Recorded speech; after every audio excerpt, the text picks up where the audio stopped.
mga kakyut!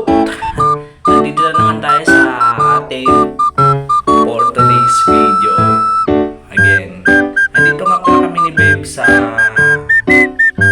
SM Lipa para umattend kami ng seminar ng Wela. Sayang naman, inimbitahan tayo. Inimbitahan, hindi po inimbitahan. Nagbayad po para makapag-aral lang dyan. Kung ano mga dapat gawin tuwing nagre-reba, nagugulay, or whatever na dapat gawin sa buhok. Kaya, nag-aantay kami dyan kung anong oras na kasi and time namin dito is 9. So, ano dyan, anong oras na 9 na. So, wala pa. Kulang pa kami. Kaya, nag-aantay pa kami ng mga ilang minuto. And then, pagkatapos ng ilang minuto, dito na kami. Kompleto na. May mahabol pa. Para matutunan namin kung ano mga dapat gawin sa buhok nyo. Uy, sa mga customer diyan, mahilig dumawad at mahilig mambarat. Uy, parang awan nyo na. Nagbabayad din po kami para matuto ng kung ano talagang ikagaganda ng buhok nyo. Yan. Isa pa sa trending na trending ngayon sa atin dito is yung biolage. So yun, kaya excited kami dito ni Babe pag-aaral nun. Kasi ayun, isa pa sa mga customer na na-encounter ko na yun nga, yung biolage. Kasi maraming ibig sabihin. Basta yung modern. Yan. So nga siguro may makaka-relate sa akin pag halimbawa stylist ko. Hindi, bahala ka yan. Pinapaliwanag sa amin dito kung anong gagawin, kung anong dapat simulan, kung anong brand na dapat sa buhok. Ayan, parang masaya. Dati, yun. Kwento ko lang sa inyo dati, wala akong hilig sa ganito. Ang hilig ko lang magkulay sa buhok ko, sarili ko, kasi gusto ko iba-iba. Ayan. Ayan, sa mga ilang minuto, nandito na si Miss Ewan. Nalimutan ko yung pangalan nito eh.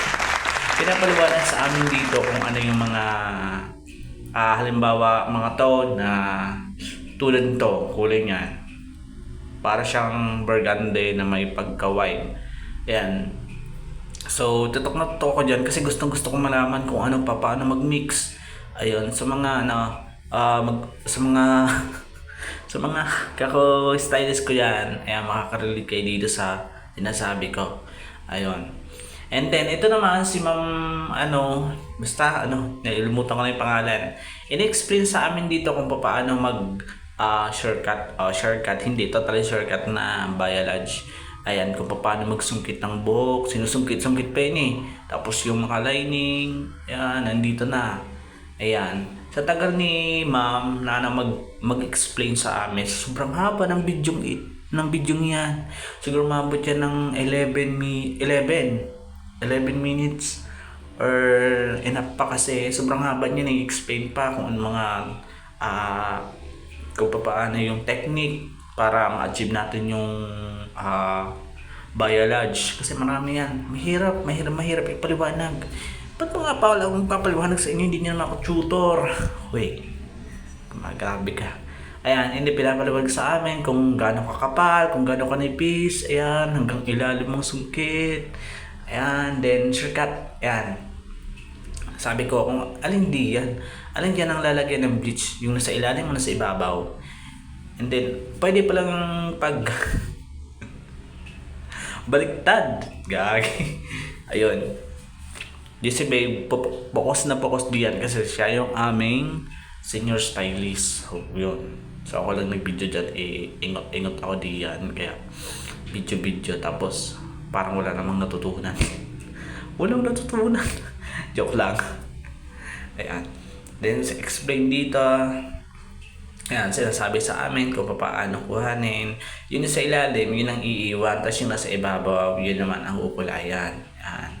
Pwede din naman yung nasa ilalim kung gustong mas makapal yung kuha. So, pwede nasa ilalim ang maraming bleach. Ayan. Maraming bleach. Alam naman natin pag binibleach yung buhok is split ends, tapos yung mga dry, ganun, nasisira. Kasi dito sa Pilipinas, hindi naman pwede, dito sa atin hindi naman pwedeng, hindi tayo maliligo araw-araw. So, maliligo tayo araw-araw, kailangan natin mag-shampoo. O, di saan, lalong madidehydrate yung buhok natin. Didehydrate. Kala mo, balat lang na yung dehydrate, no? Ano nang pinagsasabi ko dito? Diyos ko po. Ay. Ayan, sa tagal ng paliwanag diyan, umabot na kami. Ayan, umabot na kami sa hanggang din sa dulo. Sabi ko diyan, gutom na ako. Anong oras na ba dyan? Siguro 12 na dyan. 12 na dyan. Tapos, and then, nandito naman si ma'am. Ayan, tapos na. Ayan naman kung paano naman mag-recruiting ng call ng treatment. Ayan, treatment. Ganun lang kaunti. Samantalang pag naglalagay ako isang baso. Isang baso. Isang baso doon, isang bowl. Isang mixing bowl. Ayun, tapusin ko na din eh. Basta natapos ko, sobrang haba diyan. Ayan na. Nakuha ko na yung aking mga certificate. Yung certificate namin ni Beb. Hindi ko na masabi.